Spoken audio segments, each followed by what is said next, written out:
seasons. Let's move on now to Class 3A. One state semifinalist figured to be there, top-ranked Southlake Carroll, and the Dragons blasted their way into the state championship round, and I do mean blasted, in their win over Gainesville last Friday night at Pennington Field in Bedford. Didn't take the Dragons long to score their first offensive play following a Gainesville punt. Brent Bonzak would take this pass from quarterback Will Mantooth and sprint for a 79-yard touchdown pass, and the Dragons would not look back. It was 7-0 Dragons. First play in the second quarter, Dane Johnson takes this pass from Mantooth deep down the left side and leaps into the end zone. A 47-yard score, and the Dragons are up 14-0. It was 28-0 when Gainesville would get on the scoreboard, what would prove to be their only time of the night. Rodney Oates up the middle and down to the left sideline, 93 yards on this touchdown run. It's a 28-7 Dragon lead at the half. Gainesville with a bit of a hope, but that's all they would have, because Southlake Carroll would bust it open in the third quarter. Kyle Smith takes this interception in for a touchdown. The Dragons go on to rout Gainesville to win the 3A state semifinal 63-7. Carroll figured to be in the state championship round. The Coldspring Trojans, however, did not figure to be in the state championship matchup, at least not by many folks. But the Trojans are there after eliminating Marble Falls last Saturday afternoon in the Astrodome.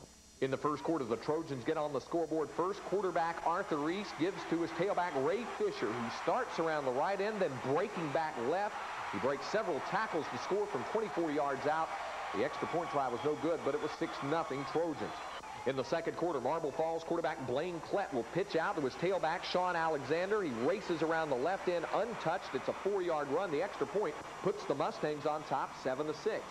It was 21-12 Marble Falls at the half, but here come the Trojans in the third quarter. It's Reese giving to Fisher one more time up the middle to cap a scoring drive. And 7 yards out, it's a 21-18 contest. Reese would then hand off to Roderick Parks, who takes this one up the field, breaking tackles. He scores on a 45-yard touchdown run, and now it's 25-21 Coldspring going into the fourth quarter. Reese, who also scored on an 89-yard kickoff return, leads the way as the Coldspring Trojans move to the state championship round for the first time in school history. They hold off Marble Falls 32-29. So there's your state championship matchup, Class 3A. Top-ranked and undefeated Southlake Carroll and Coldspring at 14-1. The two teams do battle this Saturday night. It'll be the final high school football game of 1992. Carroll and Coldspring meet at Floyd Casey Stadium on the Baylor campus in Waco. Stay with us now. Coming up on the Extra, we'll take a closer look at this matchup, not only from the teams involved, but of a very special person involved with the Coldspring program. The Alamo High School Extra will continue in a moment. Welcome back to the Alamo High School Extra. Now, we were talking about Class 3A and the state championship matchup. One team certainly expected there, Southlake Carroll, and the other team, perhaps surprising some folks, Coldspring. We took a close look at the two teams, starting off with the top-ranked team in the state. Here's our Metroplex correspondent, George Dunham. The Southlake Carroll Dragons, one of the most dominating high school football teams in the state of Texas over the last 6 years. In fact, no one has a better record since 1987. The Dragons have only lost 3 games in that period. Earlier this year, Carroll shattered the record for most consecutive wins in the regular season, a mark that now stands at 61 straight. Only once this season has a team come within 2 touchdowns of the Carroll Dragons, and this week Southlake Carroll will go for their second state title in 5 years. A matchup with Coldspring Saturday night in Waco. Head coach Bob Ledbetter has been the designer of this perfection on the football field. You know, they've been under a lot of pressure this year, and I think any time that you're able to you know, stay as number 1 all year and end up in this position, I think that puts a great deal more pressure on you. And these kids have come through a lot of, you know, tough situations.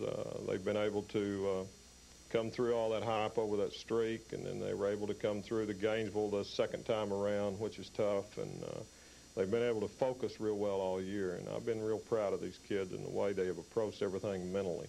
The city of Southlake is unique, a small town tucked between Dallas and Fort Worth.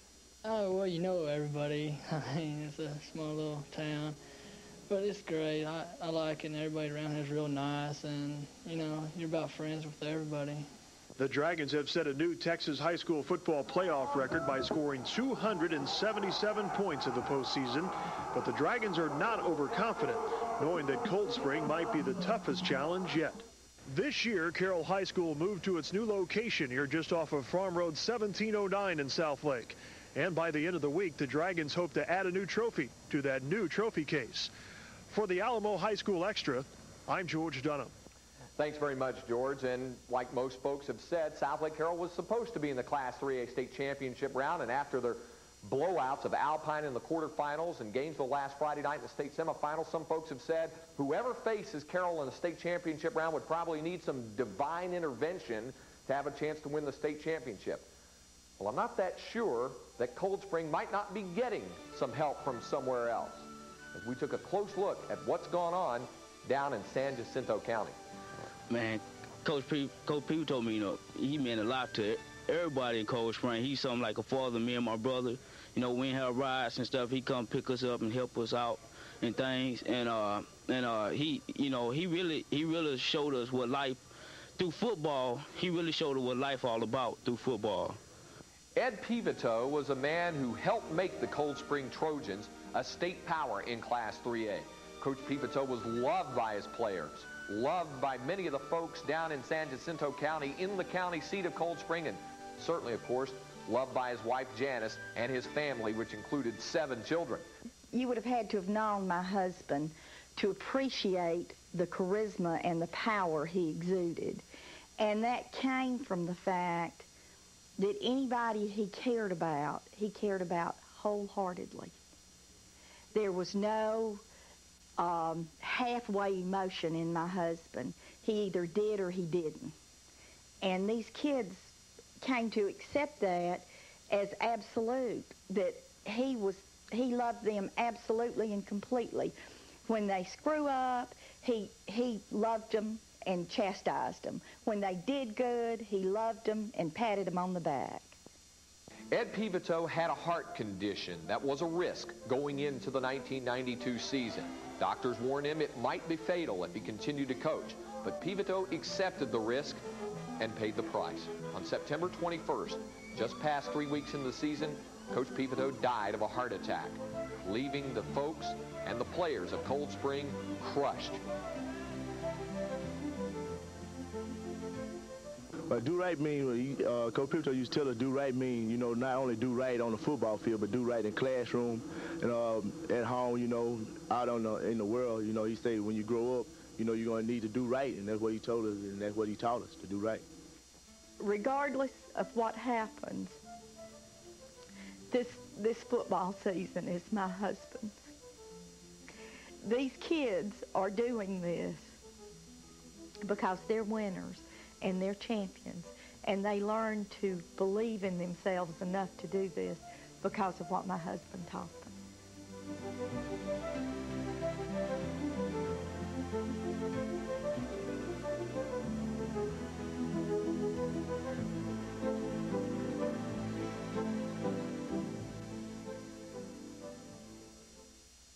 A truly heartwarming story down in San Jacinto County and in the county seat, Coldspring, as the Trojans prepare for the state 3A championship. And certainly credit has to go to interim head coach Roger Henry and his staff for keeping the Trojans together, as well as the power of Pivito power.